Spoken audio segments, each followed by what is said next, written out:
1. Present. Marty Van Ravensway, Commissioner Precinct 2. Here. Gary Fickus, Commissioner Precinct 3. Here.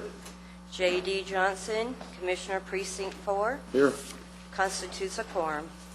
Thank you. Our invocation this morning will be delivered by Dave Barrett from the Sheriff's Office, our chaplain. After the invocation, please remain standing for the pledges.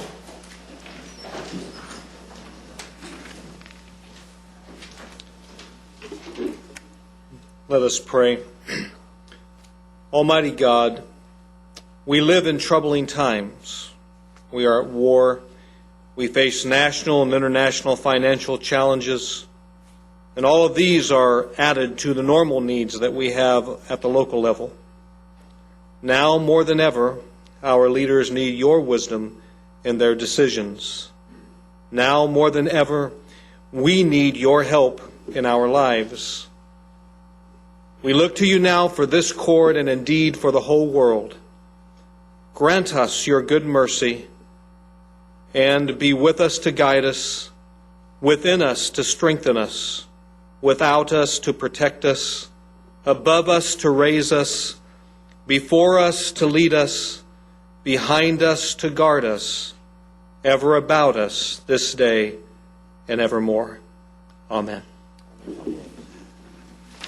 I pledge allegiance to the flag of the United States of America and to the republic for which it stands, one nation, under God, indivisible, with liberty and justice for all. Honor the Texas flag. I pledge allegiance to thee, Texas, one state, under God, one and indivisible. Yeah. Dave, thank you very much. Appreciate you. Mr. Manius, agenda announcements. Thank you, Your Honor. Members of the court, we have one announcement this morning for the court. It deals with purchasing item 8G4. This is the NC4 Inc. bid. We're going to ask that it be held for 1 week. Thank you, Your Honor. Thank you. You have the minutes of our regular meeting of November 11th before you.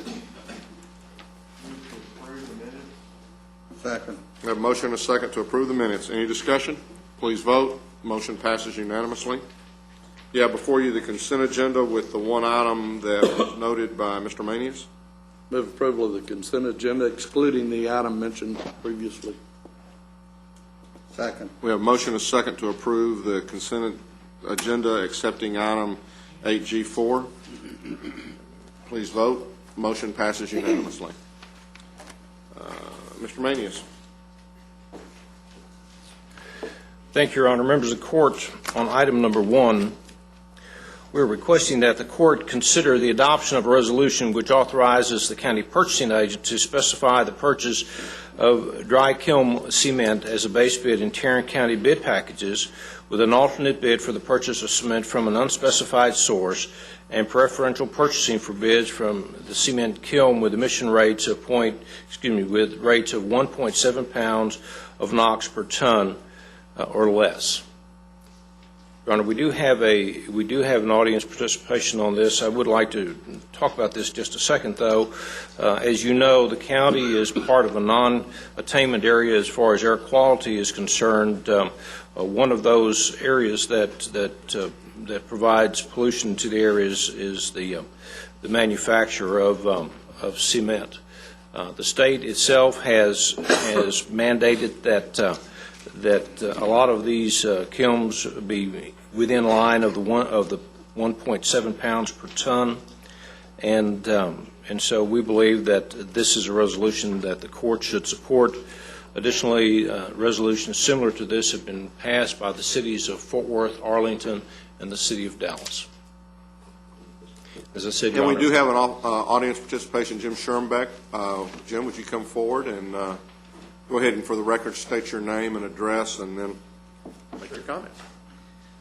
Thank you very much, Judge. My name is Jim Schermbeck. I'm here representing a group that's worked for 14 years on issues of air pollution called Downwinders at Risk. My address is P.O. Box 253, Slayton, Texas 79364.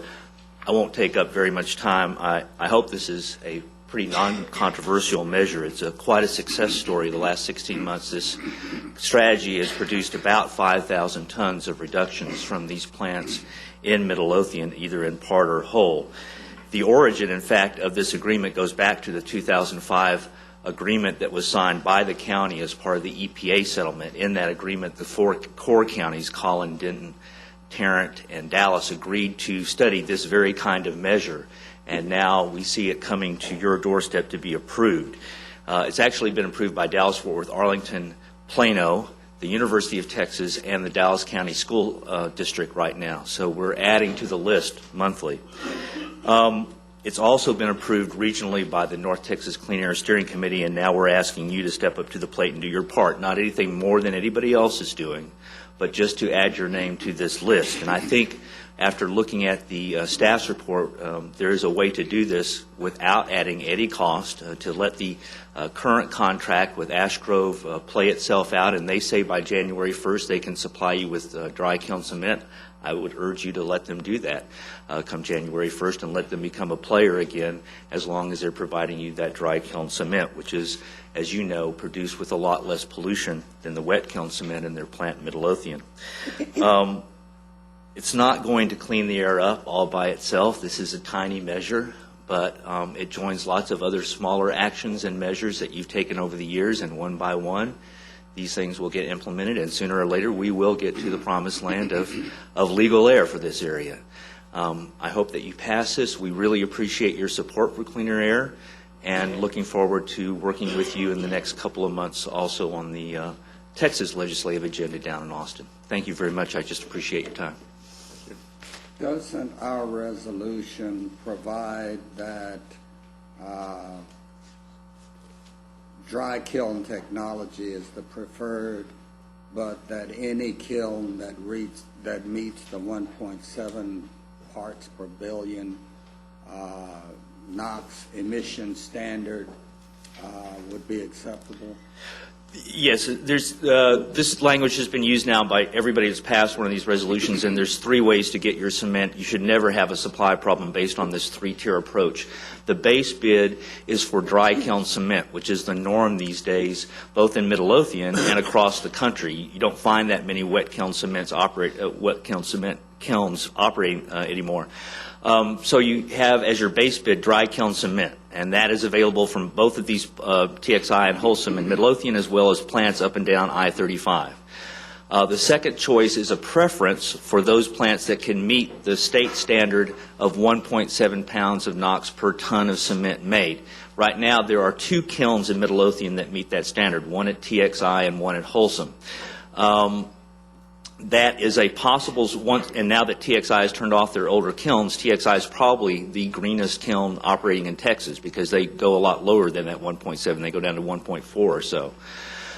So you shouldn't have any problem finding cement. But if you do, then there's a third tier that allows you to go out and shop for cement anywhere, from wet, dry, green, purple, whatever. So that you should never be looking around for a source of cement, or that should never be unavailable to you. There'll always be a source available, even if you have to go to wet kilns. The provision allows for that in the language. Thank you. Thank you all. So there are several different locations that we can get this.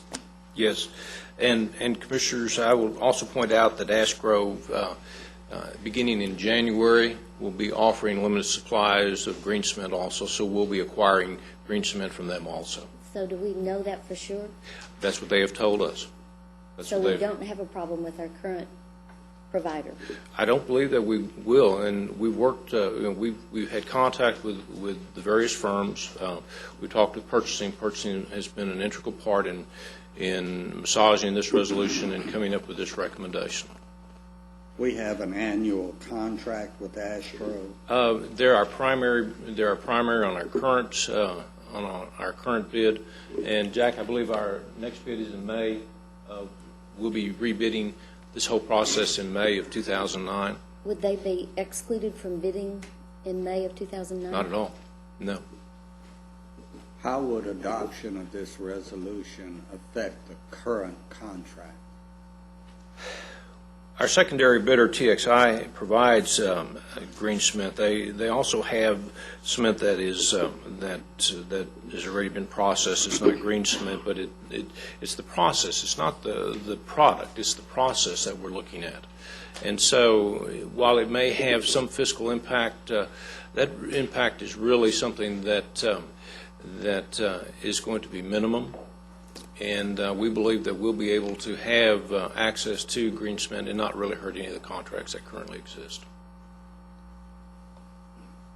Well, I am personally familiar with the increased rates of asthma in the windage path as the wind blows across Midlothian and into the Tarrant County area.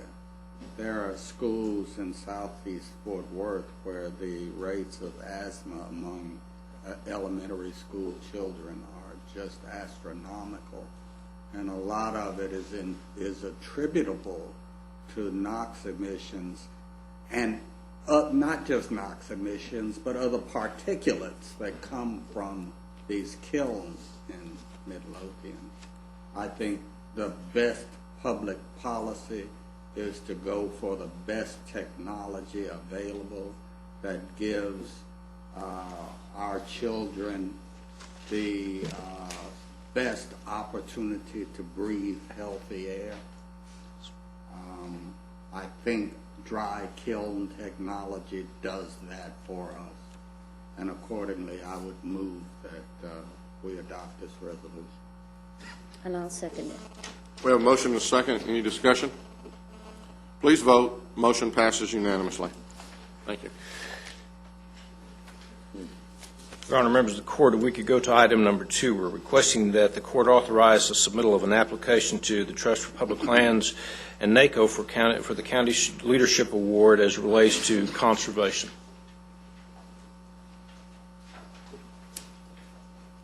Move approval. Second. We have a motion and a second. Any discussion? Please vote. Motion passes unanimously. Your Honor, members of the court, on item number 3, we're requesting that the court approve a 2009 supplemental grant application submission to the Texas Automobile Burglary and Theft Prevention Authority as it relates to the Auto Theft Task Force, or Auto Crimes Task Force, excuse me. Move approval. Second. We have a motion and a second. Any discussion? Please vote. Motion passes unanimously.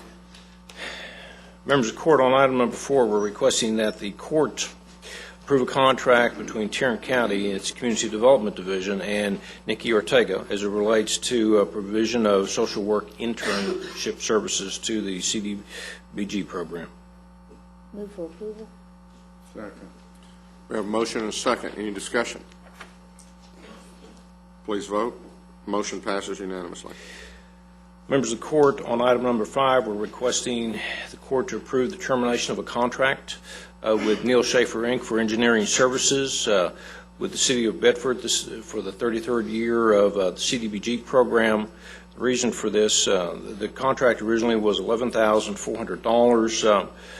We have paid Neil Schaefer $9,120 of the project. The reason for its termination is that it is not in an area that meets HUD guidelines. The City of Bedford has reimbursed the county for the amount of monies that we have expended.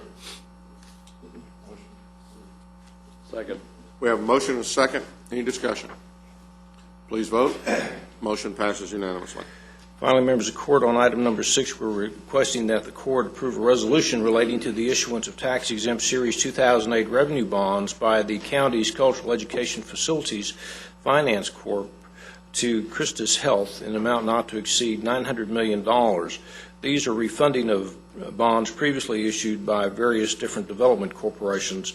There's no work associated with these bonds being done in Tarrant County. However, we have received a letter from Christus Health regarding the county's hub policy, and also have been advised that there are no restrictions placed on the properties that would restrict current or future use of properties for health or governmental services. Move for approval. Second. We have a motion and a second. Any discussion? Please vote. Motion passes unanimously. Thank you, Your Honor. Thank you. Ms. Glenn?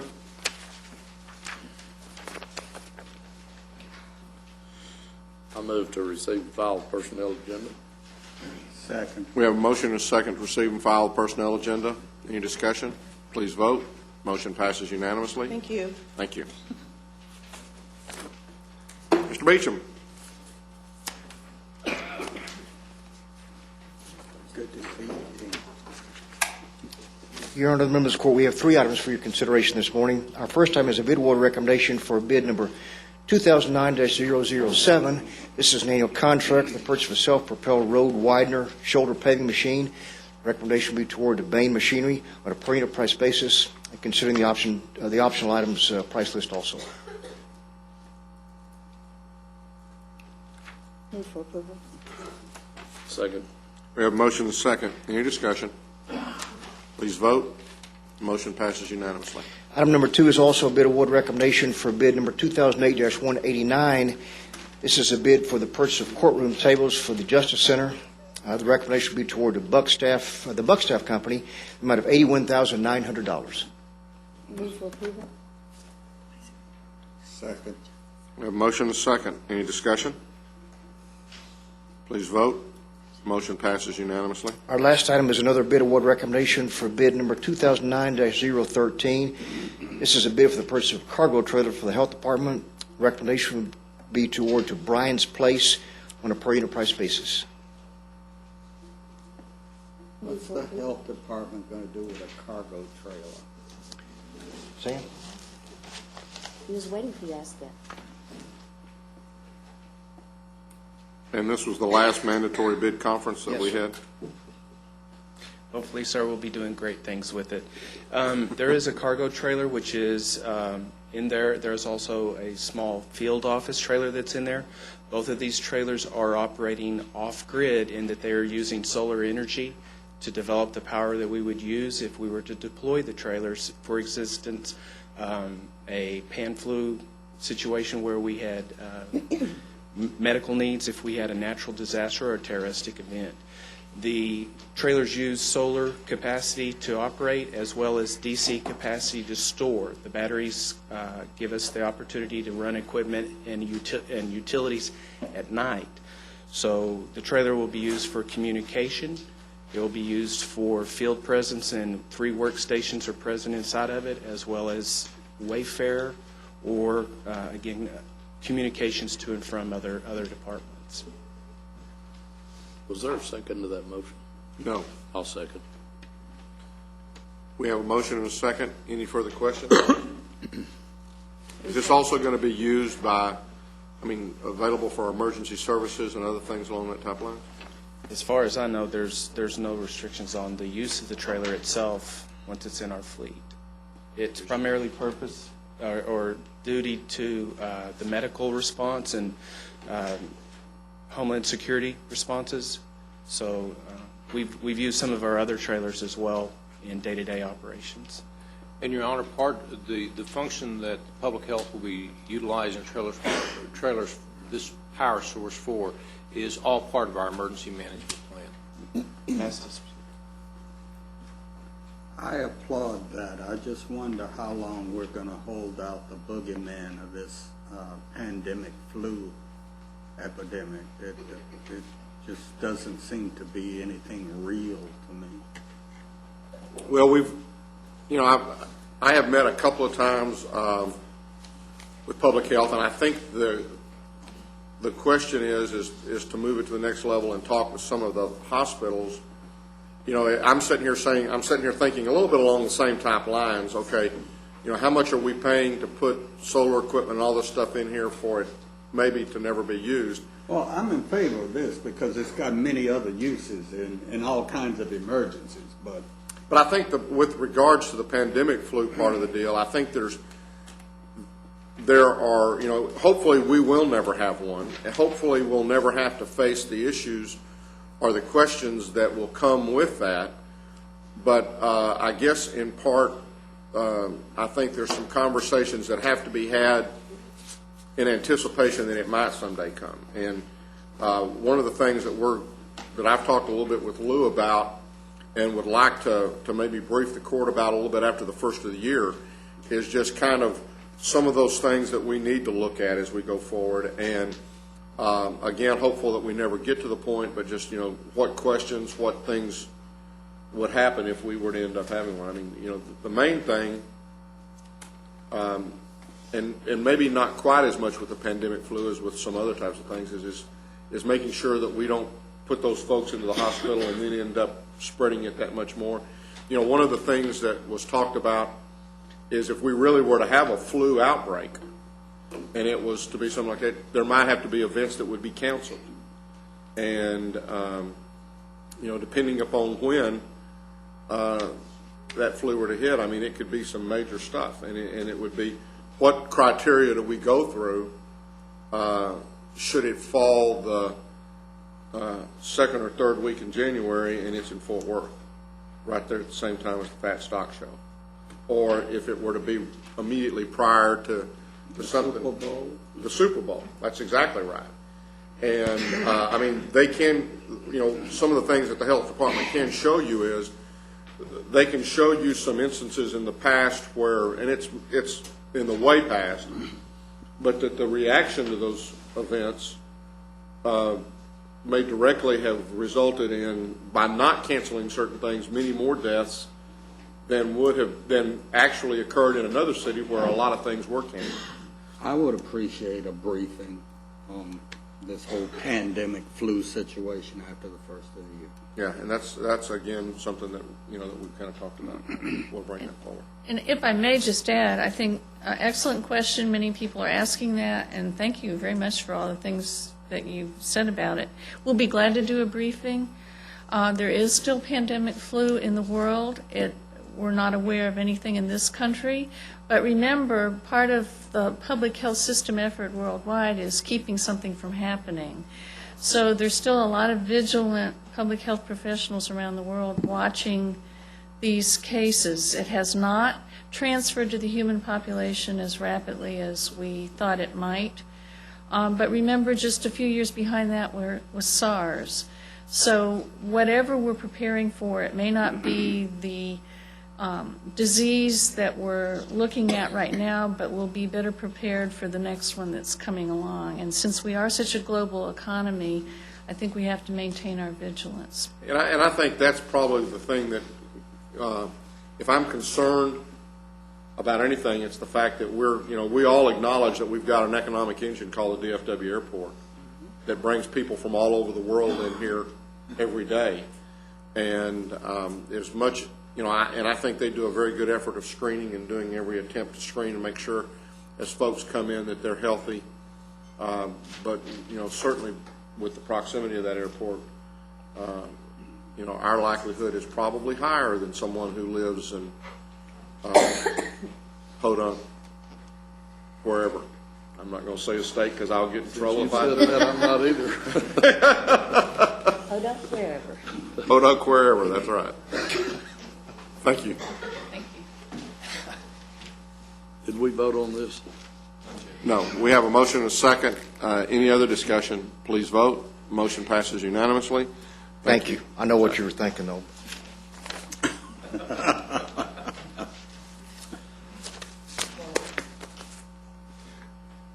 Commissioner Brooks, I believe you have an interlocal agreement.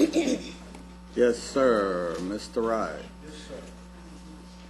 I move approval of items 8J1, A, B, C, D. Second. We have a motion and a second. Any other discussion? Please vote. Motion passes unanimously. Any appointments?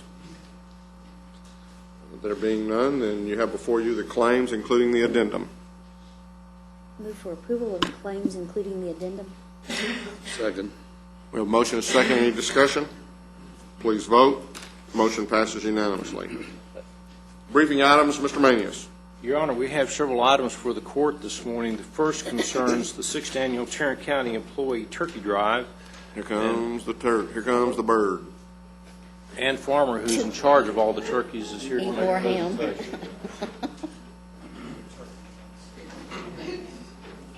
That's not. That's a shorter turkey. Yeah, that's a shorter turkey. What happened to our 6'2" turkey? I hope Our he's out. turkey joined the WOW program. Got shorter. Yeah, look. Not going to let us see who the turkey is. You know why I'm here. It's the 6th time I've come to you and talked to you about our employee turkey drive. It's scheduled for Friday. Judge has kindly assisted us with a parking place for the food bank truck. It'll be right down on Commerce Street. The judge is going to park in the garage with the rest of George, them. the judge ain't gonna park there, and, you know, it was either that or the city charging them $50 to Park at the park on curb. the other side of the building. You might take that back to your city manager when you walk back up the street a little bit later on. At any rate, we're hopeful that county employees will either bring a turkey to work that day, and if they One that's can't, frozen. right, frozen turkey, to work that day, to put in the refrigerated truck, and if they can't manage that, we hope that they'll give us some money to purchase turkeys. We've worked a deal with Target again this year, and they are accommodating us with a very good price. In years past, we've had fun with the turkey drive. We've done all sorts of things, standing on a street corner down in Sundance Square. This year, it's pretty serious. Just as Dave was praying about when we started this court today. I've always tried to make this lighthearted, but I'm going to tell you right now, I'm passing the hat today, or the turkey box. And I want green folding money in it. Even $1 will make 5 meals. Since the 1st of July of 2008, the Tarrant Area Food Bank is now serving 49% more families than it did a year ago. They are distributing over 1.5 million pounds of food a month. Fortunately, the supply has kept up with the demand. Thank you. Has kept up with the demand. Depends on how big it is, Commissioner, but about $10.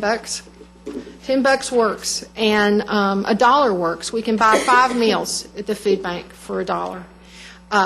The food bank is, I'm very proud of the organization. They continue to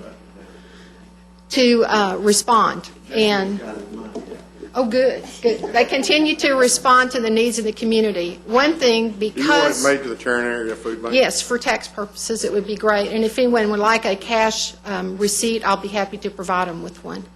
$500, that's nice of you. At any rate, one other thing I wanted to mention, because I think it's really pertinent to you all as a court. Last week you were honored by Meals on Wheels, and Judge, you've been honored by Senior Citizen Services. We know about your commitment to older citizens of Tarrant County. 50% of the people served by Tarrant Area Food Bank are senior citizens on limited income. And so Meals on Wheels and Senior Citizen Services and a lot of the community centers rely on the food that's provided. In addition, of course, it provides it for young people. But as I said, this is the hat I wore last year down on Sundance Square, and I've turned it upside down, and there's a slit in it. So if anybody wants to take the money in, The turkey hat. I'll appreciate it greatly. And I thank you all for your time. And wish us luck. We're going to be selling goodies in the lobbies. Actually, we're going to be giving away goodies in the lobbies for donations. Make sure this box passes Goes all the way by down. GK. Yeah, well. I will. On Friday in all of the downtown buildings, and so stop by for some, I think they're doing pizza across the street, Frito pie down the street, so some interesting, and the district attorney's office has cooperated, and they are shaking people up. Well, good, thank you, Jimmy. And I owe you. Okay, who's the budget turkey? office. Let's take down your signs. Do you want to reveal who you are, Turkey, or you want to remain incognito? This is the original Tarrant County turkey that I made the suit for 6 years ago. Who is it? Incognito. It's Sharon Wiltshire Sharon. from You make a good turkey. Thank you all so much. Now, y'all notice I got some money. Thank you, GK. Is that GK's? Yes, sir. $5. Good. It is not $5. It's not $5. He emptied his wallet. Judge Whitley, can I borrow one of your check blanks? I like to contribute too.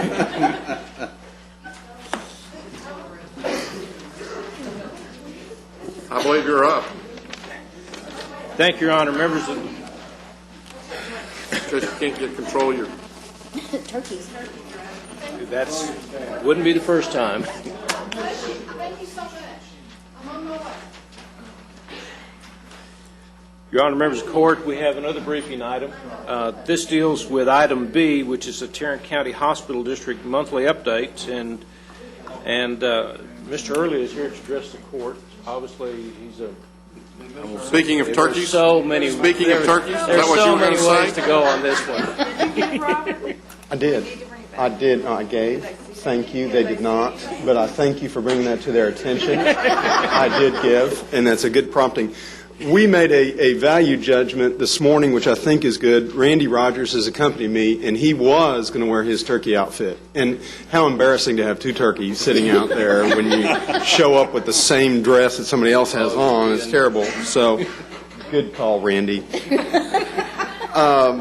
Couple things that I wanted to give you all an update on our monthly update to the court. There's a couple items that came before the board this time that I think should be noted. And the first one I'd like to make notice of is that for the first time we took before the board a discussion led by Dr. Richard Fulkerson, who's a family medicine doc at our hospital, regarding scope of services. You would think that would be an ordinary discussion before the board. It has not been an ordinary discussion before the board. And in fact, we have a scope of services policy that has been amended infrequently but has never been revised since 1999. Scope of services is vital to what we offer to our connection patients and what services we provide that fall into that realm. For the first time, we had an open discussion about what should be included in scope of services, and we allowed physicians to have input as to what the needs of this community are and what we should afford under the connection program. We're going to go through a process now by which we go through an analyzation about what's included in scope of services, what we can afford, and providing quality matrix to balance that out. And I think that's a worthy discussion. The other thing that I wanted to bring to y'all's attention, which is something of good note, but I have a cautionary measure to it, and that is our connection population has grown. Since January of this year, we started at 37,912 patients on connection, or individuals on our connection program. We're now up to 48,000. That's a good number. However, I would caution the court to tell you that if the throughput of our organization is not right, if people still can't get appointments, if we're not processing those patients correctly, it doesn't matter what that number is. So although the number is good, and I'm appreciative to see it grow from 37 to 48,000, if our process by which we bring people into the community clinics, by which we deal with operating rooms and our emergency room, if those issues aren't fixed, that number is negated by the fact they can't get in our system. So a compliment to you, Judge, in the fact that you appointed the Access Committee. That's going to be critical as we look at those ways to improve the access. The other thing that I wanted to let you know about is we made an administrative change. You may have seen it in the paper, and some of you that had gotten some updates on that. When we looked at our Arlington facility, particularly in the departure of Kristen Jenkins serving as the administrator out there, there's going to be an incredible role that the Arlington Hospital need to play in the community. We've already received, both at our facility, and you all got a briefing on the Arlington task force in trying to figure out what that hospital becomes. And I think that in order to do that, you have to have the right administrators running that facility. So we've asked Mr. Ron Stutz to go over and become the administrator of that hospital. Ron is an individual in our organization that I think has the skill set to do that. He understands construction, he understands strategic planning, and understands where we need to go, because we have some critical issues in Arlington when you start working on the devil of the details. And that is, if one puts an emergency room over there, what size should it be? What should it encounter? Should it include labor and delivery? Should it be a teaching hospital or a non-teaching hospital? Those are critical issues that go beyond what the Arlington Task Force report has recommended, and we look at where that facility is in the next year, 2 years, and 3 years going forward. So I think that Mr. Stutes is well equipped to do that, and I think he's one of the strongest ones in our organization to head up that project, and that's why he's been moved over there.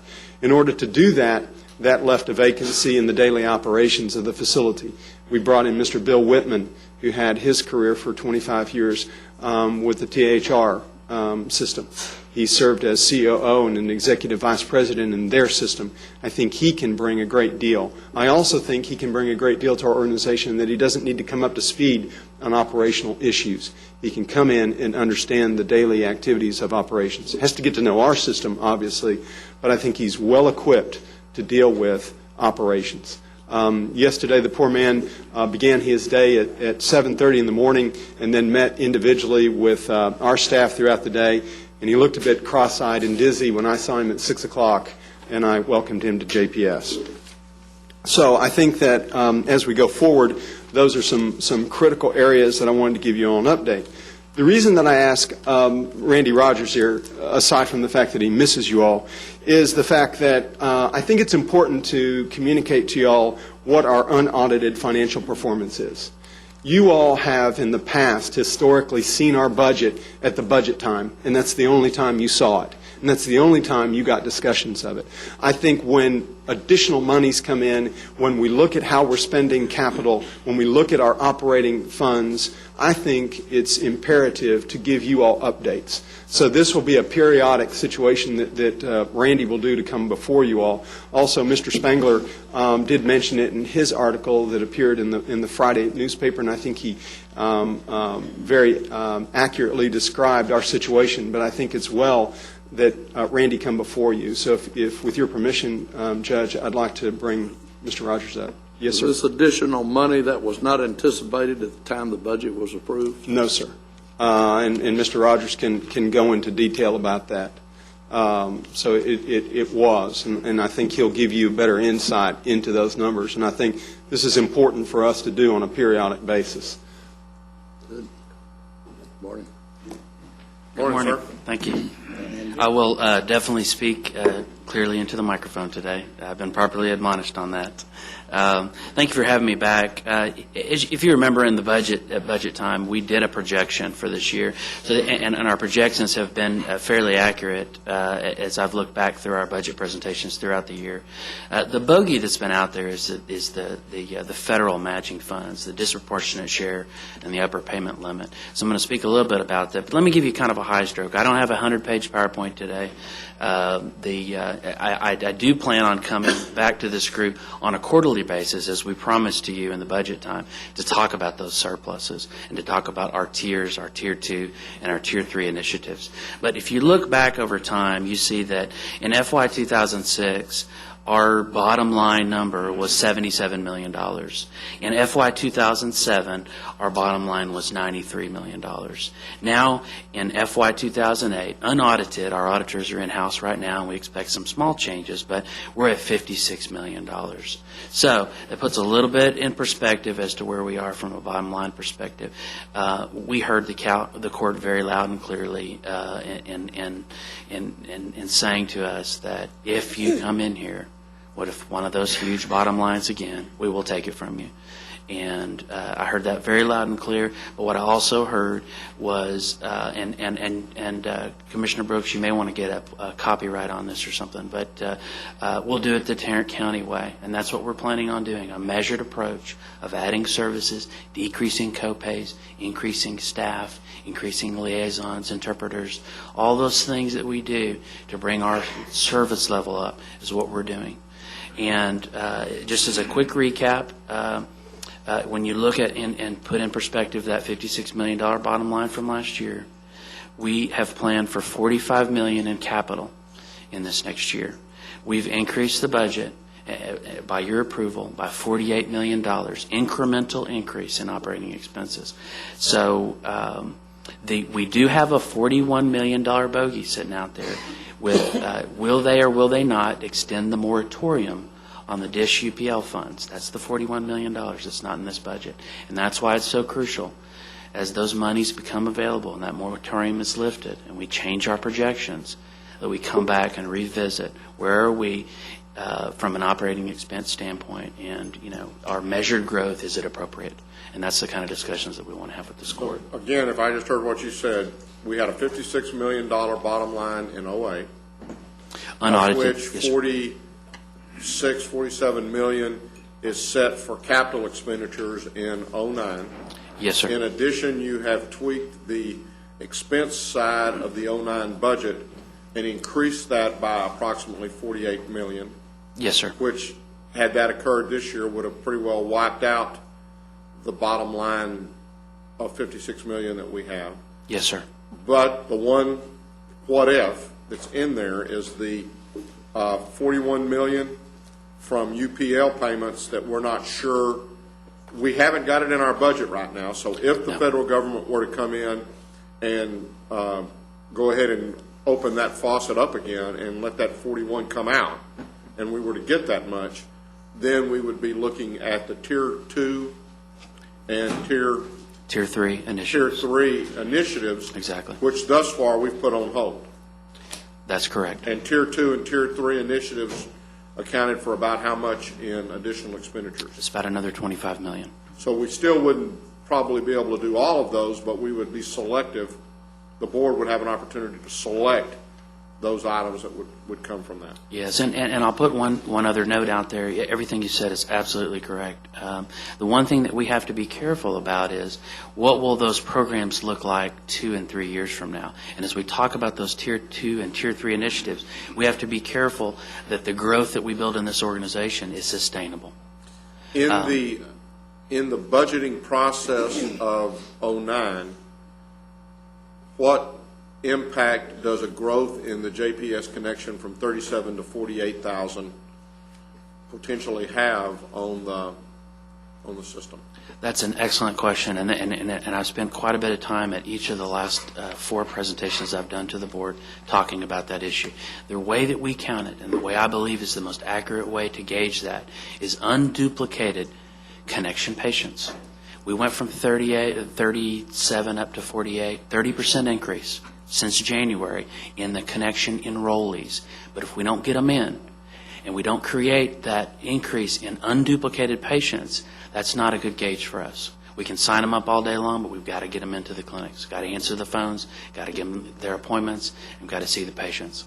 So we have a 3% increase during that same time period of unduplicated connection patients. So you've got a 30% increase in the enrollees, but you've got a 3% increase in the unduplicated patients. That's the number that your administration is looking at.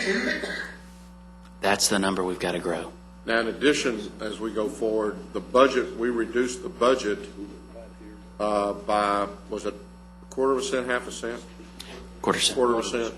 So that for y'all represents probably somewhere in the neighborhood of $3 million of reduced tax revenue. $6 million. Yes, sir. Any other questions? What's your best projection? You increased enrollment in JPS Connection by 30%. We would anticipate, or at least hope, that all 30% wouldn't be sick at the same time. How many do you expect to actually present in the outpatient clinics facilities? Well, that's a difficult number to quantify because there's so many different kinds of percentage changes. You know, we've seen 10% growth in our CHCs and our clinics. We've seen 200% growth in the school-based clinics. So there's a lot of different percentages out there. Our budget calculations that we did was for a general growth at JPS of 5%. I don't want to see a 3% increase in connection and a 5% increase overall. That's the disparity that we're trying to correct. So I would like to see that unduplicated connection patient grow with the rest of the hospital and more, 6-7%. But it's going to be interesting to see as we increase throughput in the emergency room, as we increase the number of beds that we have available to clear that emergency room. It's going to be interesting to see how the numbers play out. Thank you. Thank you. I have a comment to make, and you gave me the segue for this, but speaking of disparity, I understand slow and measured growth, and I recognize that it's very important that we watch the bottom line at all times. But I need to remind everybody that there is a population just slightly to the east of here in Arlington that is very, very underserved. We have one zip code that has the highest percentage of English-speaking people who are illiterate, the highest percentage of poverty, the highest percentage of single parents with children, and the highest percentage of calls to CPS. There is no transportation, and these people really have no access to transportation. When Fort Worth was this size, you had a full-blown series of clinics and a full-blown hospital. That is not available to the people just slightly to the east of here who also live in Tarrant County. So I recognize the dilemma that we're in, but I want you to understand I'm not going to back off from ensuring that the people I represent get the services that they not only deserve but need desperately. Thank you. And I appreciate those comments, and that's why we want to look at urgent care. We want to look at the importance of the hospital and where it grows and where it moves and what we do and what we're talking about over in Arlington for school-based centers as well. Your point is well taken. Throughout the county, they're well taken. We're going to try to create that balance throughout the entire Tarrant County healthcare delivery system. But that zip code exists in Arlington. It doesn't exist in Fort Worth or anywhere else. It exists in Arlington. Yes, ma'am. Point well taken. I want to compliment you on, I'm very pleased to hear about Bill Whitman joining your staff. I had an opportunity to work with him on the Harris HEB board when he was the administrator out there, and then he moved downtown. Bill has a tremendous amount of experience in operating large hospitals, and I think he will, he'll do great as an interim or in whatever role, you choose to place him in.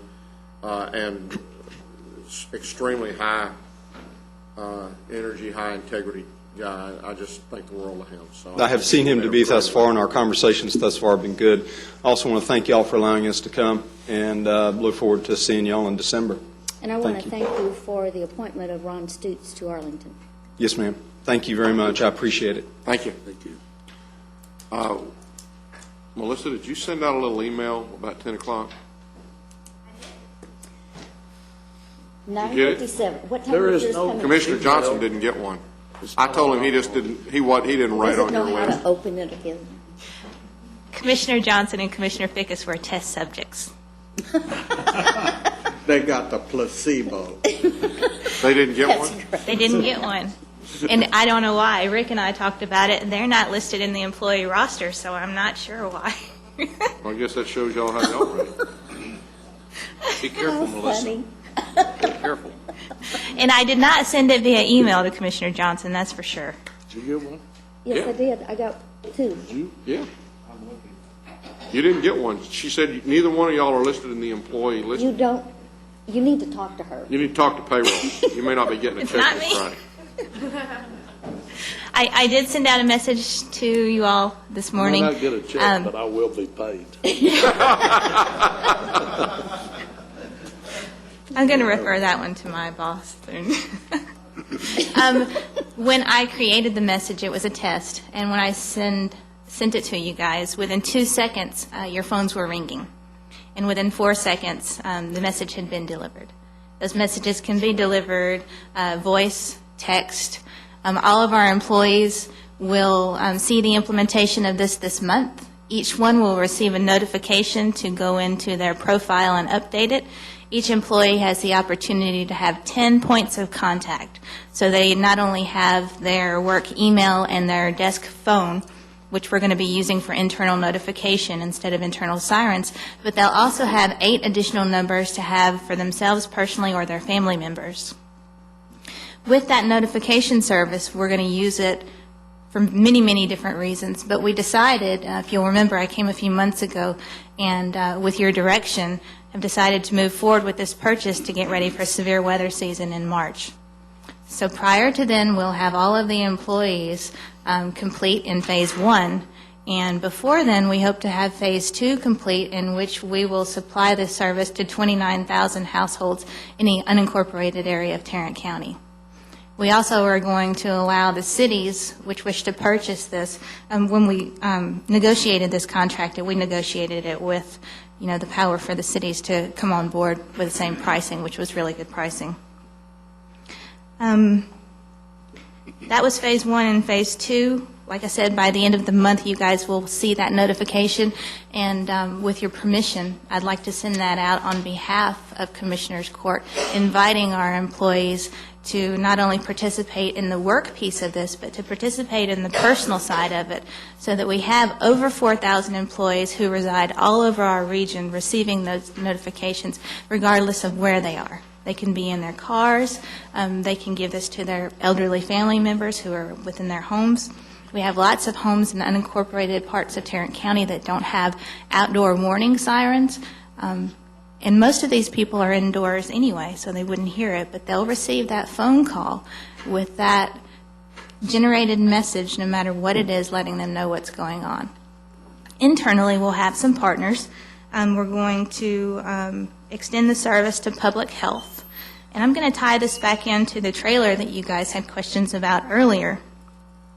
We have the only existent trailer in the state and in the nation of solar power. This next trailer that's coming on board will be the largest of the only two in the nation which we have. During Katrina Rita, when responders went down, they all went in good faith, but they all took their BlackBerries and their cell phones and their chargers with nowhere to plug them in. So one of the ways that our public health trailer will help is to allow those responders to have a place to charge their phones so that they can continue that vital form of communication. During Ike, we thought about sending the trailer down to the Galveston area because there was a problem with that. We'll have a better capability of doing that with this newer trailer, which is larger and will support more staff. Once we get that on board, I would imagine the state will probably make more requests of us to send that resource to them. You're saying we're the only one in the nation that has this? We're the only one in the nation that has it. Why doesn't the state have one? Because I can tell you, they don't have the budget. I can tell you that Gene Rattan, that retired from the public health department, is probably one of the first people to have thought of this. And he thought of it because of what happened during Katrina Rita. In addition, when we get these resources, his next idea was to expand on these trailers with wind power. He was able to locate a turbine that's created overseas that can operate at just 4 knots so that you have that continuous power supply even after dark. The Sheriff's Department will also have the capability to use it for their responder call down. But if you've seen lately the Amber Alerts and the Silver Alerts that have come across, that has been a very useful tool for the whole state, especially the Silver Alerts. I didn't realize that so many of these alerts occurred, but probably about once a week we're finding people that get lost. But it helps get them back really quickly. And in the most recent case, actually in San Antonio, they had a gentleman that went missing, and once they put the Silver Alert out through the state troopers, the gentleman was found in less than 2 hours. Emergency management, naturally, we'll use that internally and with our external emergency management partners to help in those situations that we have out there. And IT will continue to work to update those, but we'll also be able to utilize it. 2 events I want to remind you of that hopefully we can mitigate are the 97 flooding that we had throughout the county. If you'll remember, Haltom City lost a child during that time, and the family's largest complaint was that they didn't receive notification that the floodwaters were coming. We also had, most recently, the, I said 97, it was 07, not 10 years ago, the tornado that we had last spring. That was also the largest complaint, and those households will be covered under Phase 2. Any questions? Any questions? Thank you very much. Thank you.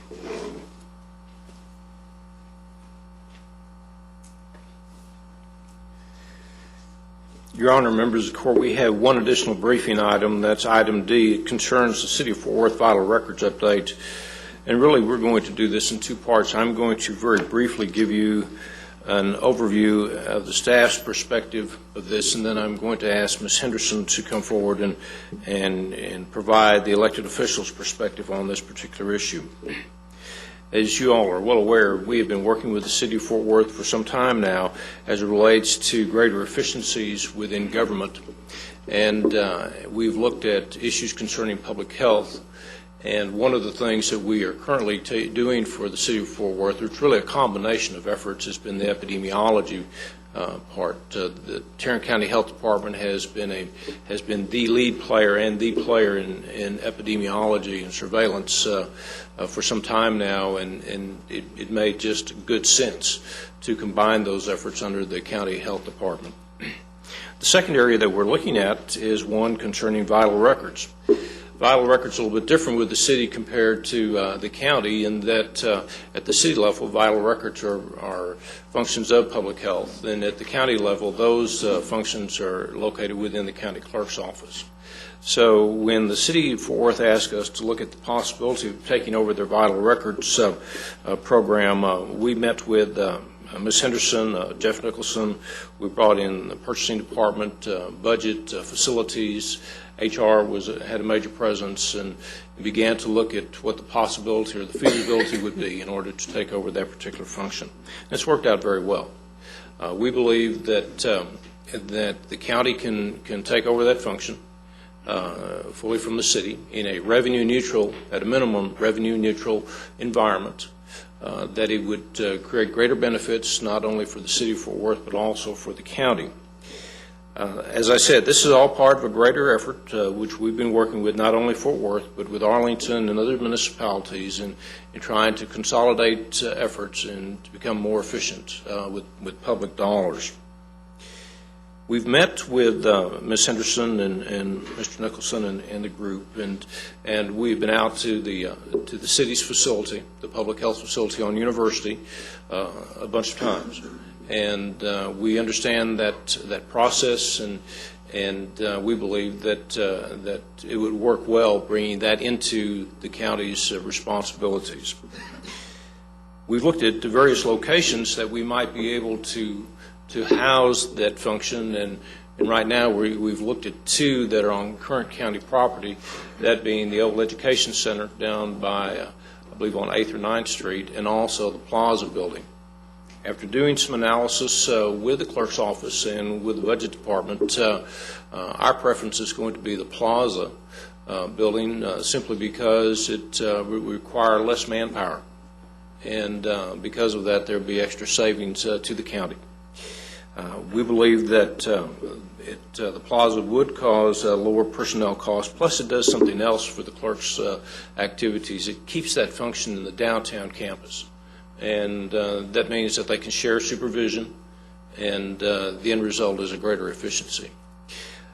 We are moving forward on that process, and as I said, it's been a team effort not only with the county staff but also with members of the City of Fort Worth. It's been a great relationship working with them on this particular activity, and we look forward. There are some things that you're going to be seeing in the near future as it relates to this.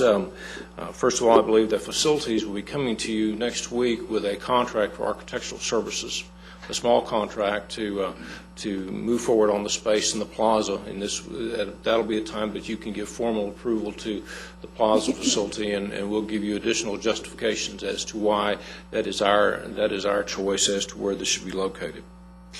Ms. Henderson is going to be coming forward in the very near future with a resolution that she's going to ask the court to approve. It's a statutory requirement. The City of Fort Worth is also going to have to approve a resolution, and we have to make a notification to state that we're going to be taking over those services, and so that's another activity that you'll see coming before the court. Finally, our goal on this particular activity is to assume responsibility for this service beginning January 1 of 2009. So it's upon us. We think we can still meet that timeline, and we look forward, and we think that this is a great opportunity not only for the citizens of Fort Worth but also those of Tarrant County. I would ask Ms. Henderson if she would come forward and simply give you a perspective of the elected official on this particular issue. Hi, members of the court. Morning. Yes, we believe the consolidation will streamline the operations and enhance the citizens of Tarrant County and Fort Worth by offering this consolidation. I definitely think it's a great thing to do, a win-win for the Tarrant County and the citizens of Tarrant County. We certainly appreciate the work you've put in on this and the cooperation with your department that we've had and we've enjoyed for many years, but we certainly appreciate you working with the cities and really carrying this forward. And, I think it will be a great streamlining and a more efficient effort for all the citizens. So It's definitely been a team effort. Yeah. Suzanne, may I ask, what form are these records in? Are they files, or are they It's in electronic records, it's in or is it several a combination of? media. It's on some microfilm, some microfiche, some old books. Some indexes are on index cards. So we're going to definitely have to streamline the operation, which we have some plans in place to do so. Again, Look thank you forward very to much. hearing those. Thank you. Is Ford currently conducting this functioning out of one location? Yes, they are. It's out of the public health facility on University. I think Ms. Henderson's goal is to, as we incorporate it into the county clerk's office, is to make this available in multiple locations throughout the county and the sub-courthouses. So it'll create greater access and for everyone who needs these type of records. Anything else? Your Honor, that's all we have this morning. Did you have closed? Yes, we do. At this time, the Commissioners' Court will now recess the open session and proceed to closed sessions to discuss items exempted under Sections 551.071, 072, 074, 076, and 087 of the Texas Local Government Code.